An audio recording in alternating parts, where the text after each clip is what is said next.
안녕하세요. 오늘 여러분께서 보내주신 여러 자료들, 유튜브 영상 기록이나 문서 같은 것들인데요.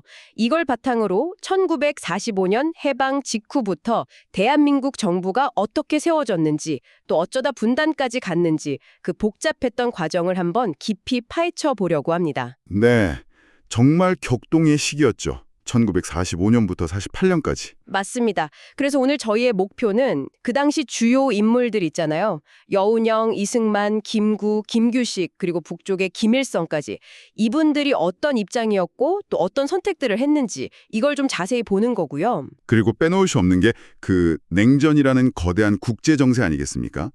미국과 소련의 역할, 또 유엔의 결정 같은 것들이 한반도 운명에 어떤 영향을 미쳤는지 이것도 중요하게 짚어봐야 할 부분이죠. 네, 특히 그 좌우 합작 운동이 왜 잘 안 됐는지, 그리고 남북 협상 시도는 어땠고 한계는 뭐였는지, 결국 남한 단독 정부 수립으로 이어지는 그 5.10 총선까지 이 숨가뻤던 사건들의 핵심만 좀 뽑아보려고 합니다. 흥미로운 지점들이 많습니다. 그렇죠.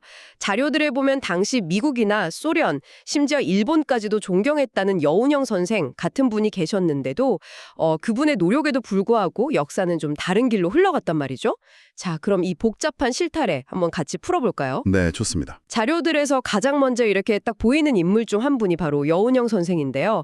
아까도 잠깐 언급했지만 미국, 소련은 물론이고 일본조차 존경했다고 기록될 정도면 당시 비중이 상당했던 것 같아요. 네, 그랬습니다.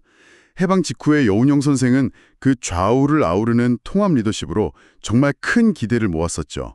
보내주신 자료들을 봐도 그가 주도했던 좌우 합작운동, 이게 분열된 민족 역량을 하나로 모으려 했던 아주 중요한 시도였거든요.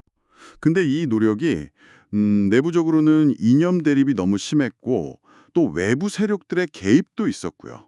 이런 어려움 속에서 난관에 부딪혔는데 결정적으로 1947년 7월에 그분이 갑자기 서거하시면서 이 운동에 정말 치명타를 입혔습니다. 암살되셨죠? 네, 문서상으로는 그 위원회가 연말까지는 존속했다고는 하는데 뭐랄까 실질적인 추진 동력은 이미 사라진 상태나 마찬가지였던 거죠. 그리고 바로 그 시점에 여러 자료들이 공통적으로 지적하는 게 국제 정세가 아주 급격하게 얼어붙기 시작했다는 점이에요. 맞아요. 1947년 트루먼 독트린 발표.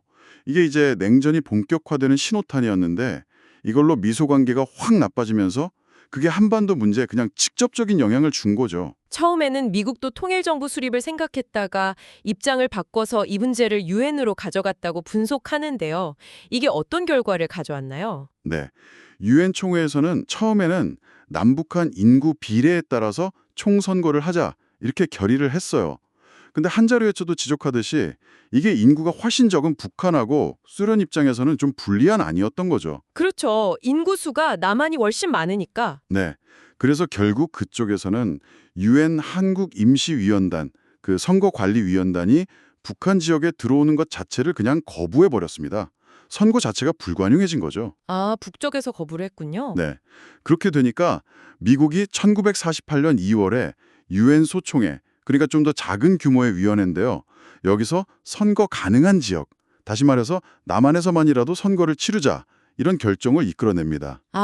그게 바로 남한 단독 선거 결정이군요. 그렇죠. 이 결정이 사실상 남한 단독 정부 수립의 길을 딱 열어버린 거고요. 분단을 국제적으로 그냥 기정사실화 해버린 아주 중요한 분기점이 된 겁니다. 이 유엔 소총의 결정, 그러니까 남한 단독 선거 가능성에 대해서 보내주신 자료 속 인물들의 반응이 정말 극명하게 갈리던데요.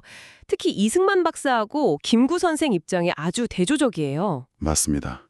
이승만 박사는 원래부터 남한 단독 정부 수립을 좀 현실적인 목표로 보고 있었기 때문에 이 결정을 환영하는 입장이었죠. 네. 반면에 김구 선생은 그 유명한 3천만 동포에게 읍고함이라는 글을 통해서 분단에 대한 아주 강한 반대 의사를 밝혔습니다.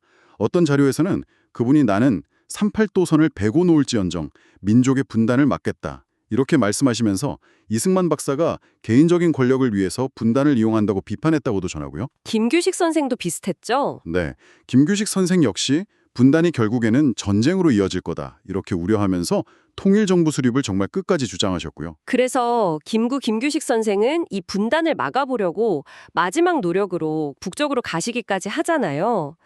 1948년 4월 평양에서 김일성, 김두봉과 만난 그 남북 연석회, 이른바 다자회담인데 이 회담에 대해서는 자료들이 좀 어떻게 평가하고 있나요? 희망적인 시도였을까요? 아니면 뭐 다른 의도가 있었던 걸까요? 자료들을 종합해서 보면요. 평가는 좀 엇갈립니다.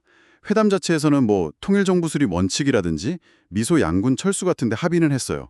근데 여러 분석에서는 이미 북한 정권 수립 준비를 거의 다 마친 김일성이 이걸 정치적인 선전 효과를 노리고 회담을 이용한 측면이 강하다 이렇게 지적을 하죠. 아, 김일성의 계산이 깔려 있었다는 거군요. 네.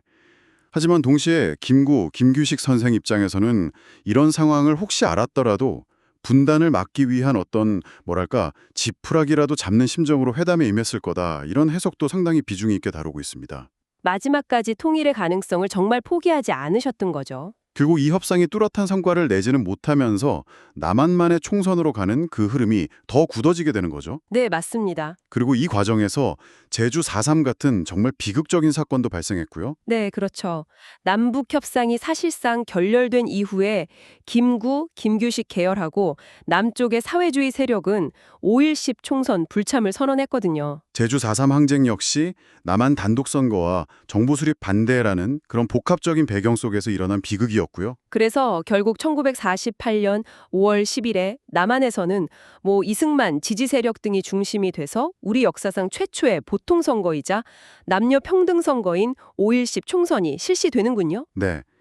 이 총선으로 재헌국회가 구성되고 헌법이 제정된 후에 마침내 1948년 8월 15일 대한민국 정부 수립이 선포됩니다. 해방된 지 꼭 3년 만의 일인데 이게 동시에 분단의 시작을 알리는 날이기도 했다는 게 참 아이러니합니다. 그렇습니다. 8월 15일은 광복의 기쁨과 또 정부 수립이라는 의미 그리고 분단의 아픔이 이렇게 중첩된 날이 된 거죠. 그리고 남한 정부 수립 직후인 9월 9일에는 북한 역시 조선민주주의 인민공화국 수립을 선포하면서 한반도 분단은 이제 돌이킬 수 없는 현실로 굳어지게 됩니다. 네. 오늘 살펴본 저희 자료들이 결국 보여주는 건 이 과정이 단순히 국내 정치 세력 간의 대립 문제만이 아니라 냉전이라는 그 거대한 국제 질서의 힘이 정말 결정적으로 작용한 결과라는 거네요. 맞습니다. 특히 뭐 남북 연속회의의 의미라든지 아니면 분단의 책임이 어디에 있느냐 하는 문제에 대해서는 자료들 속에서도 여전히 다양한 해석과 평가가 존재하고요. 중요한 건 해방된 조국에서 통일된 국가를 세우려고 했던 그 수많은 노력에도 불구하고 결국 분단에 이르게 된 그 과정이 결코 단순하지 않았다는 사실입니다. 이 역사가 오늘날 우리에게 던지는 의미는 정말 작지 않은 것 같습니다. 지금 우리가 마주하고 있는 이 한반도 문제의 뿌리가 바로 이 시기에 있다고 볼 수 있으니까요. 그렇죠. 이 과정을 깊이 이해하는 것이야말로 현재를 좀 더 정확히 진단하고 또 미래를 고민하는 어떤 출발점이 될 수 있지 않을까 싶습니다. 네, 전적으로 동의합니다. 마지막으로 이런 질문을 한번 던져보고 싶습니다. 만약 그때 당시 국내외 상황이 조금 달랐다면 혹은 주요 지도자들이 다른 선택을 내렸다면 한반도의 운명은 과연 어떻게 달라졌을지 여러분은 어떻게 생각하시나요? 이 질문을 한번 곱씹어 보시는 것도 의미 있는 시간이 될 것 같습니다.